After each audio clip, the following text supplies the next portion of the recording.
Assalamu alaikum. Bismillahirrahmanirrahim. To all students, this is our first lecture about the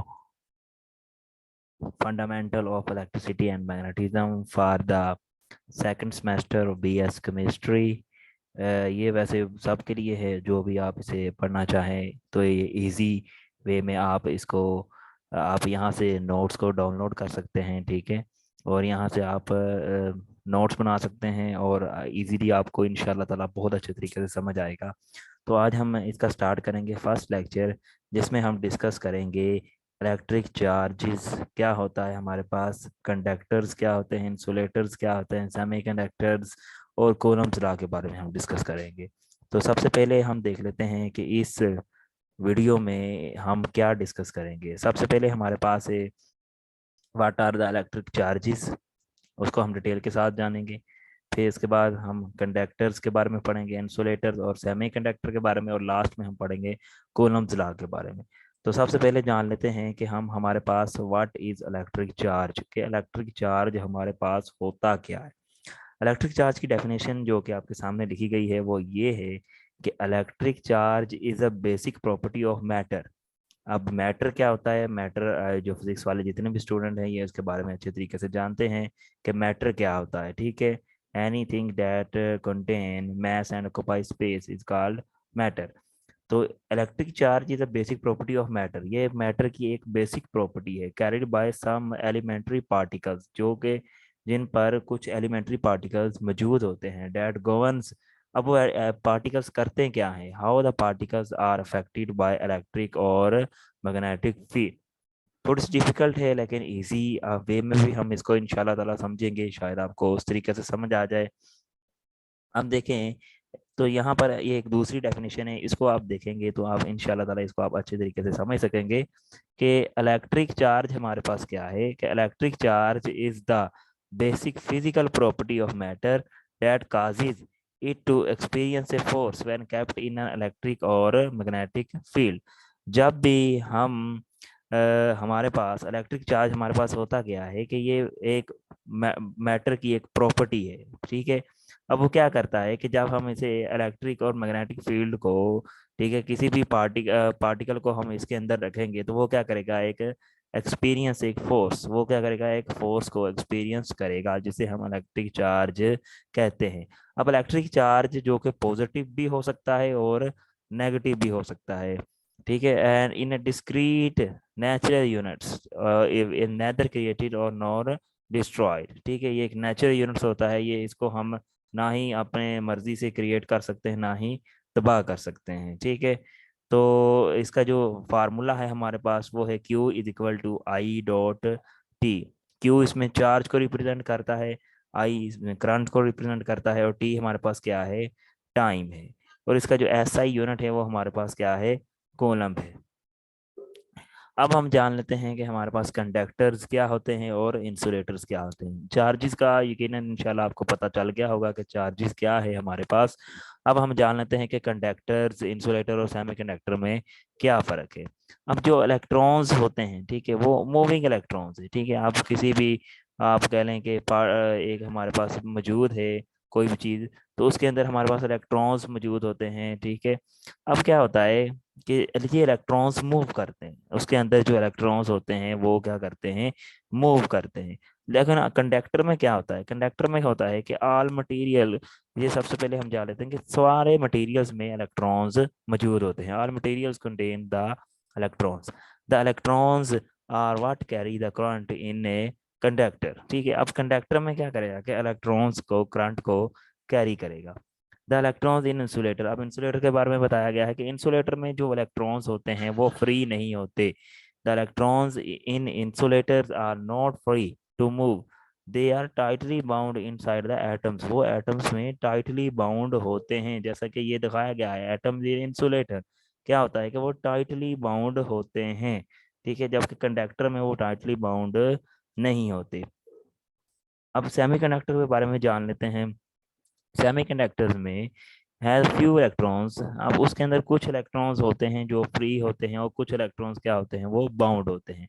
semiconductor has a few electrons and atoms with bound electrons that act as insulator। ठीक है, ये हम उसकी diagram दिखाई गई हैं, तो आप सारे इसको अच्छे तरीके से देख लीजिएगा कि इसमें कंडक्टर में इलेक्ट्रॉन्स वो मूव कर रहे होते हैं। ठीक है, सेमीकंडक्टर में कुछ मूव कर रहे होते हैं जबकि कुछ बाउंड स्टेट में होते हैं, जबकि इंसुलेटर में वो सारे के सारे बाउंड स्टेट में मौजूद होते हैं। ठीक है, कंडक्टर में करंट गुजर सकता है, सेमीकंडक्टर में स्लाइटली सा करंट गुजरता है, जबकि इंसुलेटर में करंट नहीं गुजरता। ठीक है, तो अब देख लेते हैं। अब एक एग्जाम्पल है कि आप सब जानते हैं ये वाली एग्जाम्पल को, कि जब भी हम ऐसे दो नेचुरल ऑब्जेक्ट्स को रब्ड करेंगे आपस में, जिनके ऊपर ओपोजिट चार्जेस हैं, एक के ऊपर पॉजिटिव चार्ज है, दूसरे ऊपर नेगेटिव चार्जेस है, तो क्या होगा, इसके नतीजे में हमारे पास एक इंडक्शन क्रिएट हो जाएगा। ठीक है, फिर देख लेते हैं थोड़ा सा मजीद, आपको इसकी एग्जांपल एक मैं बताता हूँ कि जब आप अपने बालों को कंघी करते हैं, ठीक है, आपने बालों को कंघी करके तो कागज़ के छोटे छोटे टुकड़े लें, ठीक है, और कंघी को कागज के टुकड़ों के पास रखें, तो क्या करेगा, जो कंघी होगी, जो आपने रब की होगी अपने बालों से, उसके ऊपर चार्ज आया हुआ होगा, तो वो जो हमारे पास कागज के टुकड़े हैं उसको क्या करेगी, रिपेल करेगी या अट्रैक्ट करेगी। ठीक है, तो ये आप एग्जांपल आप देख लीजिएगा, तो इंशाल्लाह आपको ये हेल्पफुल होगा। अब इसको पढ़ लेते हैं कि when two neutral objects are rub together. ठीक है, जब दो न्यूट्रल ऑब्जेक्ट्स को हम रब करेंगे आपस में, charge is transfer from one to another and the objects become oppositely charge. ठीक है, दो क्या होगा, जब हम रब करेंगे तो चार्ज क्या होगा, ट्रांसफर होगा एक बॉडी से दूसरे बॉडी में, और दोनों के ऊपर ऑपोजिट चार्ज आ जाएगा। This is called charging by friction. इसको हम क्या कहेंगे, चार्जिंग बाय फ्रिक्शन कहेंगे। ठीक है, एक और एग्जांपल इसकी आप ले सकते हैं कि जब सर्दियों में आपको सर्दी लगती है तो आप अपने हाथों को रब करते हैं, तो आपके हाथों पर क्या होता है, उसमें हीट क्रिएट हो जाती है। हीट अब क्रिएट कैसे होती है कि जो हमारे पास जो ये वाली चार्ज इज ट्रांसफर्ड, चार्ज क्या हो जाता है हमारे पास, ट्रांसफर हो जाता है। ठीक है, इसको हम क्या कहते हैं, चार्जिंग बाय फ्रिक्शन। अब objects charge by this method will attract each other. अब इस मेथड से क्या होगा कि वो ऑब्जेक्ट्स हो गए एक दूसरे को अपनी तरफ खींचेंगे, जैसा कि इस एग्जांपल में आपको दिखाया गया है। ठीक है, नेक्स्ट है हमारे पास कूलम्स लॉ। कूलम्स लॉ अब हमारे पास क्या है, जाहिर सी बात है, अब कूलम्स लॉ नाम से पता चलता है कि एक साइंटिस्ट थे कूलम्स, जिन्होंने एक लॉ दिया था। उन्होंने क्या कहा था, उन्होंने कुछ रिलेशन बयान किया था के force between to single charges separated by a distance. अब कूलम्ब लॉ कहता क्या है, कूलम्ब लॉ रिलेट किसे करता है कि the force between to single charges separated by distance. ठीक है, अब इसकी कुछ स्टेटमेंट हम पढ़ लेते हैं, फिर आपको अच्छे तरीके से इसको समझ आ जाएगा कि the magnitude of electrostatic force of attraction. ठीक है, अब magnitude of electrostatic force of attraction और रिपल्शन। अब इलेक्ट्रोस्टैटिक फोर्स ऑफ अट्रैक्शन और रिपल्शन हमारे पास क्या है कि जो हमारे पास पॉजिटिव चार्जेस हैं, ठीक है, वो आपस में एक दूसरे को क्या करेंगे, अब दो पॉजिटिव चार्जेस आपस में एक दूसरे को क्या करेंगे, रिपेल करेंगे। सिमिलरली दो नेगेटिव चार्जेस भी आपस में एक दूसरे को क्या करेंगे, रिपेल करेंगे। जबकि एक अगर पॉजिटिव होगा और एक नेगेटिव होगा तो वो आप दूसरे एक दूसरे को क्या करेंगे, वो अट्रैक्ट करेंगे। ये हमारे पास इलेक्ट्रोस्टैटिक फोर्स ऑफ अट्रैक्शन और रिपल्शन है। अब क्या कहता है कि the magnitude of electrostatic force of attraction और repulsion between two electrically charged bodies is directly proportional to the product of the charges। अब वो डायरेक्टली प्रोपोर्शनल किसके है, प्रोडक्ट ऑफ द चार्जेस। दोनों बॉडीज के चार्जेस होंगे, एक का Q1 होगा, दूसरे का क्या होगा, Q2 होगा। जबकि inversely proportional to the square of the distance between the centre of the charged body. ठीक है, तो क्या होगा, जो हमारे पास फोर्स होगी वो डायरेक्टली प्रोपोर्शनल होगी प्रोडक्ट ऑफ द चार्जेस, और इनवर्सली प्रोपोर्शनल होगी डिस्टेंस के, लेकिन डिस्टेंस का क्या होगा, वो हमारे पास स्क्वायर होगा। ठीक है, डिस्टेंस किस चीज का होगा, दो दो चार्जेस जो हमने लिए हैं उनके दरमियान जो डिस्टेंस होगा, वो वाला ये डिस्टेंस शो करेगा। मजीद इसमें जान लेते हैं, हमारे पास जो फोर्स है which is directly proportional to Q1 and Q2, ये प्रोडक्ट है दोनों का, और inversely proportional R square. R square हमारे पास क्या चीज है, दिस इज द स्क्वायर, ठीक है, of the distance between the two charges. यहाँ से हमारे पास प्रोपोर्शनैलिटी साइन खत्म किया, विच इज इक्वल टू के बराबर आ गया। अब के हमारे पास क्या है, एक प्रोपोर्शनैलिटी कांस्टेंट है, ठीक है, जिसकी वैल्यू कुछ इस तरह होती है, K is equal to 1/4 pi epsilon naught. अब फार्मूला हमारे पास क्या बन गया, हम के की जगह पे ये वाली वैल्यूज पुट करेंगे तो 1/4 pi epsilon naught Q1 Q2 over R square, ठीक है। फिर हम कुछ जान लेते हैं इसी के बारे में, जी हमारे पास जो के है, ये जो चार्जेस हैं Q1 Q2 चार्जेस हैं, आर स्क्वायर हमारे पास डिस्टेंस है।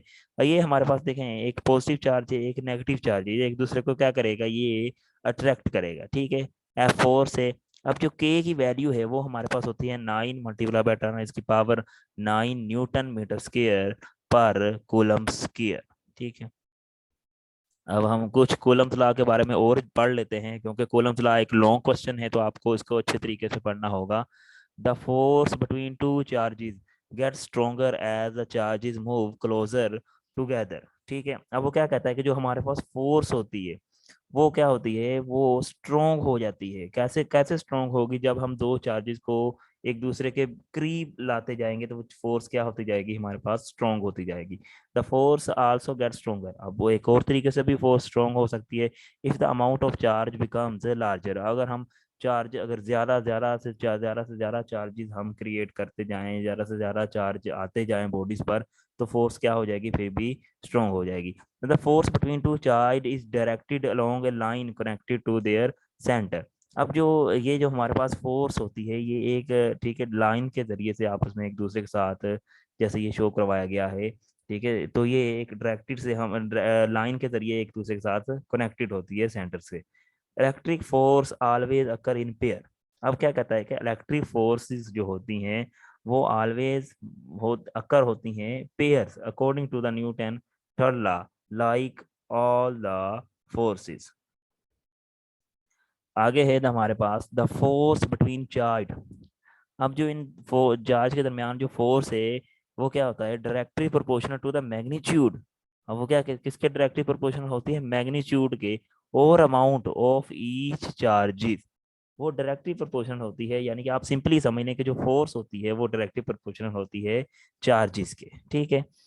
डबलिंग वन चार्जेस, अब वो क्या कहता है कि अगर एक हमारे पास एक चार्ज को हम डबल कर दें तो फोर्स भी हमारे पास क्या हो जाएगी, डबल हो जाएगी, ठीक है। अब सिमिलरली कहता है कि अगर हम चार्जेस दोनों चार्जेस को डबल कर दें तो हमारे पास जो फोर्स क्या हो जाएगी, वो क्वाड्र पूल्स हो जाएगी। ये हमारे पास जो क्वाड्र पूल्स है ये हमारे पास है कि उसका फोर्थ टाइम हमारे पास फोर्स हो जाएगी, ठीक है, जैसे कि ये दिखाया गया है 2F और 2F, फिर क्या हो जाएगा, ये 4F हो जाएगा हमारे पास। नेक्स्ट है हमारे पास द फोर्स बिटवीन चार्जेस, अब inversely proportional to the square of the distance between them. क्या होता है कि जो हमारे पास फोर्स है, पिछले स्लाइड में हमने पढ़ा था कि जो फोर्स होती है वो डायरेक्टली प्रोपोर्शनल होती है चार्जेस के, जबकि इनवर्सली प्रोपोर्शनल होती है square of the distance between them. अब ये वाला जो है देखें, ये दो चार्जेस हैं पॉजिटिव और नेगेटिव चार्ज, इन दोनों के दरमियान जो डिस्टेंस है डी, तो इसके क्या होती है, ये क्या इस डी के स्क्वायर के क्या होती है, इनवर्सली प्रोपोर्शनल होती है।